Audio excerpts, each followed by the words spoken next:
სამშაბათს 18 ნოემბერს ამერიკულმა გამოცემა Axios-მა გაავრცელა ინფორმაცია, რომ შეერთებული შტატები კვლავ მუშაობს რუსეთ-უკრაინის ომის დასრულების მიზნით შექმნილი სამშვიდობო წინადადების ახალ ვერსიაზე. 28 პუნქტიანი გეგმა სავარაუდოდ პოტენციური მოგვარების ყველაზე ყოვლისმომცვლელი ჩარჩოა, რომელიც დღემდე წარმოდგენილა. ის მოიცავს ტერიტორიული დაყოფის, შესაძლო ომის რეპარაციების, უკრაინის შეიარაღებული ძალების მომავალი სტრუქტურის და რაც მთავარია უსაფრთხოების გარანტიების შესახებ დებულებებს. მე ოპტიმისტურად ვარ განწყობილი, განუცხადა რუსული მხარის წარმომადგენელმა კირილ დმიტრიევმა Axios. თუ იმ მომენტის მომსწრენი ხვდებით, რომელმაც თითქმის 4 წლიანი სრულმასშტაბიანი ომის შემდეგ შეიძლება ცეცხლის შეწყვეტამდე და ერთგვარ მშვიდობამდე მიგვიყვანოს. ამჟამინდელი გეოპოლიტიკური გარემოს განსაზღვრელი რიგი ფაქტორები მიუთითებს, რომ ამ ცდელობა შესაძლოა წარმატების ყველაზე მაღალი შანსი ჰქონდეს ტრამპის ადმინისტრაციის მიერ დღემდე განხორციელებულ ყველა სხვა ინიციატივას შორის.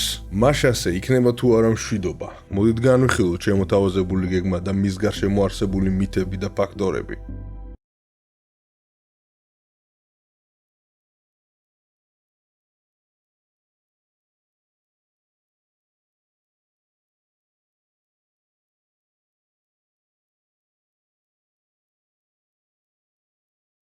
კეთილი იყოს თქვენი მობრძანება ვოლორინოლზე.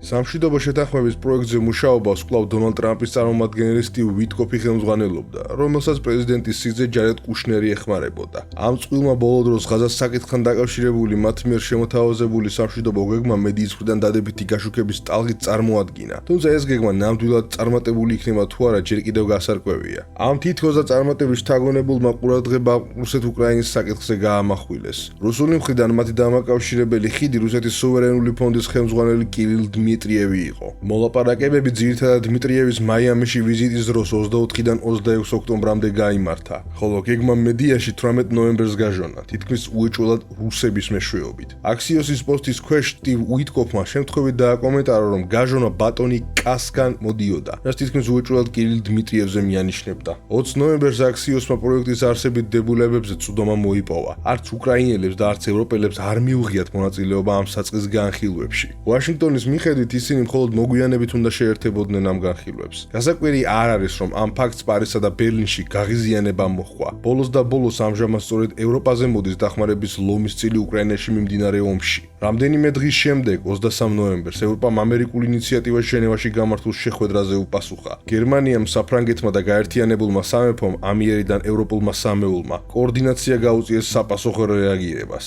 შვეიცარიულ მოლაპარაკებებში მონაწილეობდნენ არა მხოლოდ ისინი, არამედ ამერიკის წარმომადგენლებიც, მათ შორის რუბიო და ვიტკოფი, ასევე უკრაინელი ოფიციალური პირები ანდრეი იერმაკი და რუსტემ უმეროვი. ახლა კი მოდით თავად გეგმას გადავხედოთ და მისი დებულებები ჩავშალოთ ევროპული ცვლილებების გათვალისწინებით. ასევე უნდა გვახსოვდეს, რომ ყველაფერი, რასაც განვიხილავთ, აბსტრაქციის მაღალ დონეზე რჩება. ყველაზე მნიშვნელოვანი ელემენტები აუცილებლად დეტალებში ჩაიმალება. შეთანხმება იწყება უკრაინის სუვერენიტეტის დადასტურებით და რუსეთის, უკრაინისა და ევროპის მიერ ხელმოწერილი თავდაუსხმელობის შესახებ პაქტით. აქ ევროპა გვთავაზობს შესწორებას, რომელიც პაქტში ნატოსაც ამატებს. თავდაპირველ პროექტში რუსეთი პირობას დებდა, რომ არ დაესხმებოდა თავს მეზობელ სახელმწიფოებს, სანაცვლოდ კი ნატო შეაჩერებდა შემდგომ გაფართოებას. ეს დებულება ევროპულმა სამეულმა მთლიანად ამოიღო. ამასობაში შეერთებული შტატები თავს რუსეთსა და ნატოს შორის შუამავლის როლში აყენებს. ეს როლი ევროპამ ასევე გამორიცხა და უფრო ნეიტრალური ფორმულირებით ჩაანაცვლა. მეხუთე პუნქტში ნათქვამია, რომ უკრაინამ უნდა მიიღოს საიმედო უსაფრთხოების გარანტიები. ამ პუნქტზე შეჩერება ღირს, რადგან ეს მთელი გეგმის ერთ-ერთი უმნიშვნელოვანესი ელემენტია. Axios-ის ჟურნალისტმა ბარაკ რავიდმა უფრო კონკრეტული დებულებებიც მოიპოვა. გარანტიები ნატოს მეხუთე მუხლის მსგავსია, მაგრამ იურიდიული ექსპერტების აზრით მსგავსება ძირითადად კოსმეტიკურია. პრაქტიკაში გარანტიები არავის ავალდებულობს ზომების მიღებას. ისინი დისკრეციული რჩება და არ აქვთ სავალდებულო ძალა. ევროპული სამეულის შესწორებებში სიტყვა სანდო მტკიცეთით შეიცვალა. ცვლილება, რომელიც ნატოს მხრიდან უფრო მკაცრ და სავალდებულო მოქმედებას გულისხმობს. მომავალში მშვიდობიან პერიოდში უკრაინის შეიარაღებული ძალების 600,000 ჯარისკაცამდე შემცირება იყო მოსალოდნელი, თუმცა ევროპულ ვერსიაში ეს მაჩვენებელი 800,000-მდეა გაზრდილი. მე-7, მე-8 და მე-9 პუნქტები ნატოს ეხება. უკრაინა ვალდებული იქნება კონსტიტუციაში ჩაწეროს, რომ ალიანსში არ გაწევრიანდება.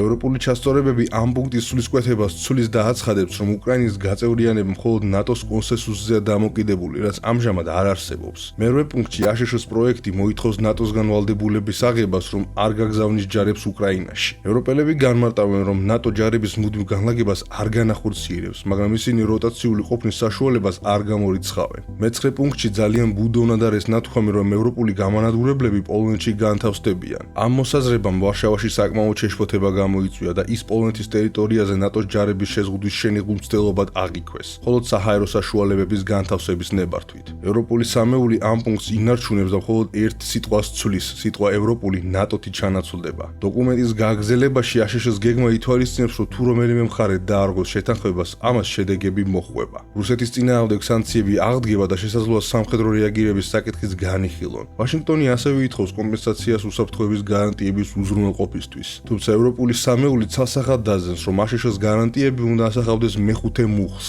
უკრაინა ევროკავშირში გაწევრიანების გზაზე უნდა დარჩეს. საკითხი, რომელზეც ევროპელები წინააღმდეგობას არ გამოთქვამენ. მისი რეკონსტრუქცია ნაწილობრივ კოორდინირებული იქნება ახალი უკრაინის განვითარების ფონდის მეშვეობით. ამასობაში რუსეთი გლობალურ ეკონომიკაში რეინტეგრირდება, მათ შორის სანქციების ეტაპობრივი მოხსნით და შეერთებულ შტატებთან ენერგეტიკის, ბუნებრივი რესურსებისა და ხელოვნური ინტელექტის სფეროში თანამშრომლობით. მოსკოვი დიდ რიანში დაბრუნდება, დებულება, რომელიც ევროპელებმა დიდწილად უცვლელად დატოვეს. აშშ-ის თავდაპირველ პროექტში ნათქვამია, რომ რუსული გაყინული აქტივებიდან 300 მილიარდი დოლარი უკრაინის რეკონსტრუქციას უნდა მოხმარდეს. მოგების 50% კი შეერთებულ შტატებს გადაეცემა. ევროპა 100 მილიარდ დოლარს შეიტანს, ხოლო დარჩენილი 200 მილიარდი დოლარი ერთობლივ ამერიკულ-რუსულ საინვესტიციო ინსტრუმენტში ჩაიდება. აქ ევროპის აშკარა, თუმცა დიპლომატიურად შენიღბული გაღიზიანება ჩანს.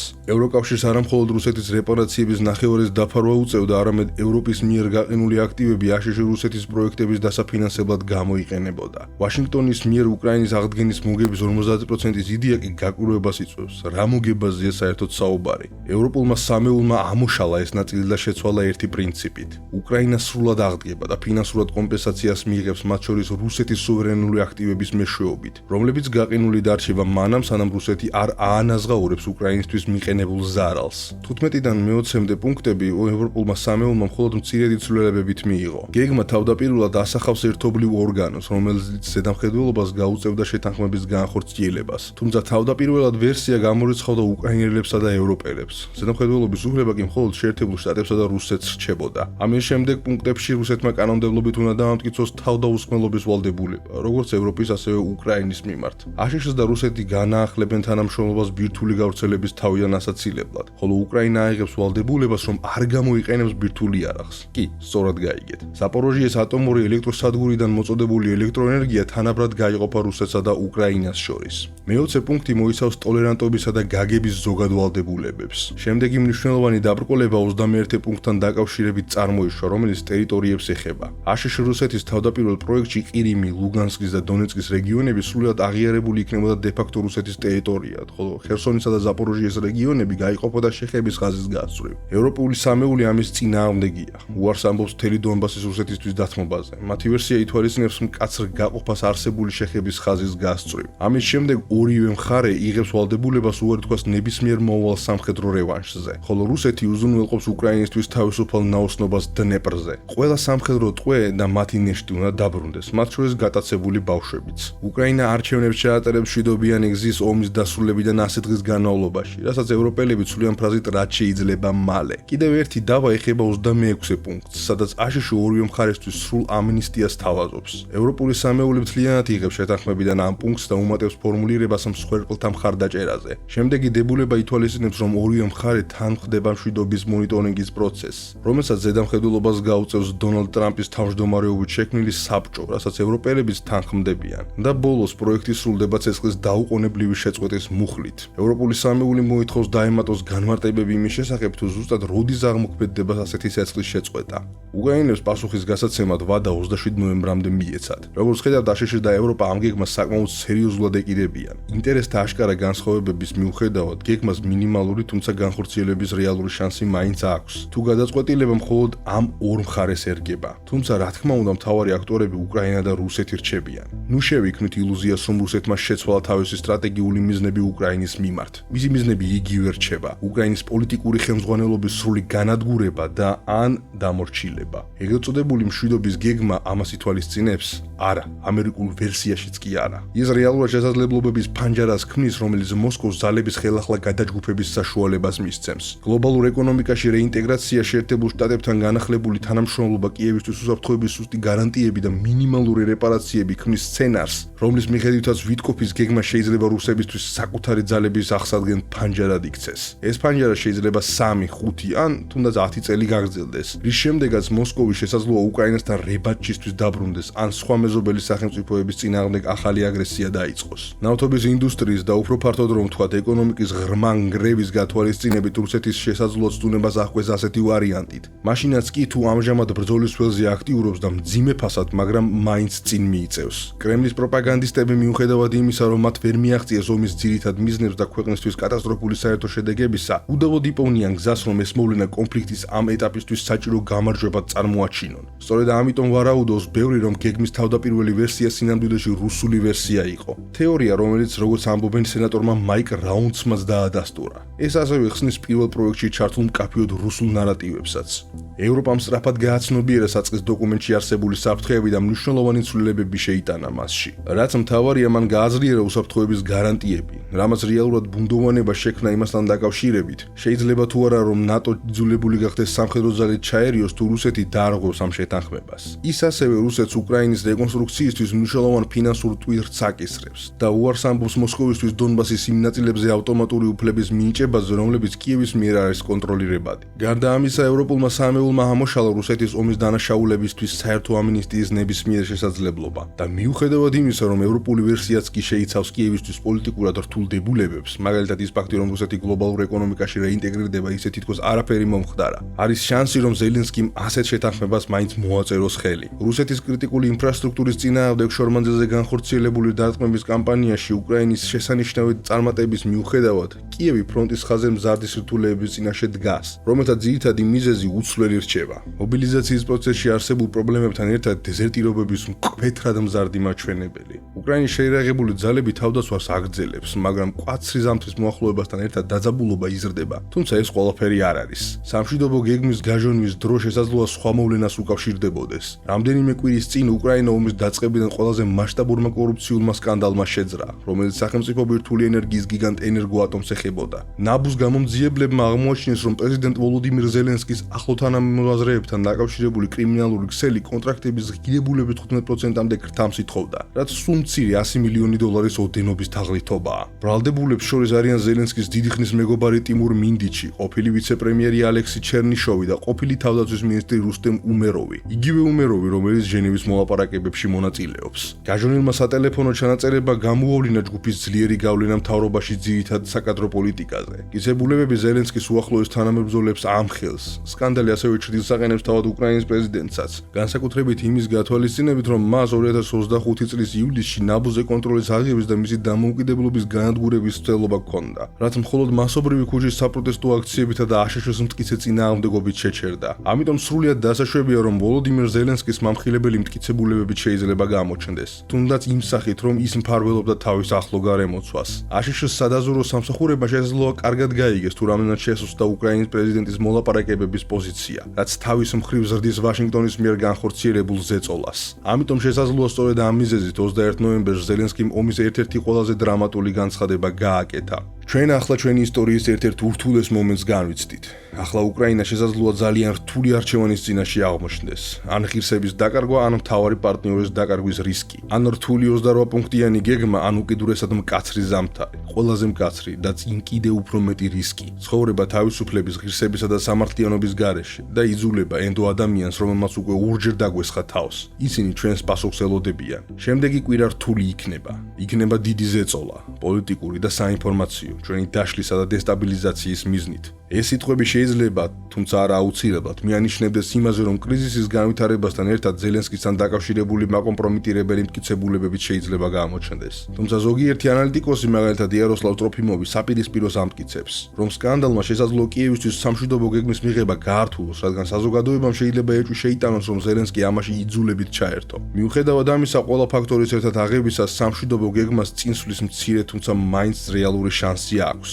კორუფციის ასპექტის გარეშეც კი დიპლომატიურ წრეებში გამართული მშვიდი დისკუსიები იმაზე მიუთითებს, რომ უკრაინა შესაძლოა მზად იყოს მნიშვნელოვანი დათმობებისთვის. თუნდაც იმიტომ, რომ მისი სტრატეგიული პოზიცია სულ უფრო მძიმე ხდება და აშშ-ის ხარდაჭერის გარეშე კიდევ უფრო გაუარესდება.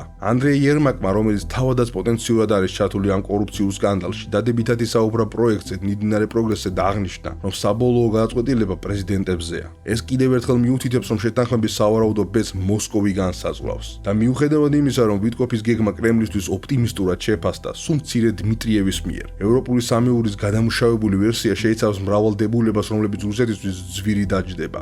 ეს კი იმაზე მიუთითებს, რომ შესაძლოა უბრალოდ მორიგი რუსული კარუსელის მომსწრენი ვართ. და მაინც ამ ომის კატასტროფული შედეგები რუსეთისთვის არ უნდა იქნას დაკნინებული. უკრაინა აგრძელებს თავისი წარმატებების რაოდენობრივ ზრდას. მხოლოდ ნოემბერში მან 10 წარმატებული დარტყმა განახორციელა რუსეთის ნავთობგადამამუშავებელ ქარხნებზე და გათიშული ნავთობგადამამუშავებელის სიმძლავრის წილი სავარაუდოდ კვლავ 30%-ს აღემატება. ერთი რამ ცხადია.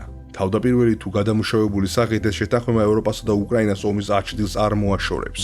ის მას შეაჩერებს, დროებით გადადებს, მაგრამ რუსეთის ფედერაცია, რომელიც ომის მომხრე იმპულსია, გააგრძელებს სამხედრო ზეწოლისთვის გამოსავლის ძიებას. ამ რუსეთ-უკრაინის პირველმა ომმა მსოფლიოში სამხედრო აღმშენებლობის ახალი ეპოქის გზა გაკვალა. ამ ყველაფრის მიუხედავად, კარგად უნდა გვახსოვდეს გერმანიის იმპერიის ლეგენდარული კანცლერი ოტო ედუარდ ლეოპოლდ ფონ ბისმარკის სიტყვები. ნებისმიერი შეთანხმება რუსეთთან იმ ქაღალდის ფასადაც არღის, რომელზეც ის არის დაწერილი.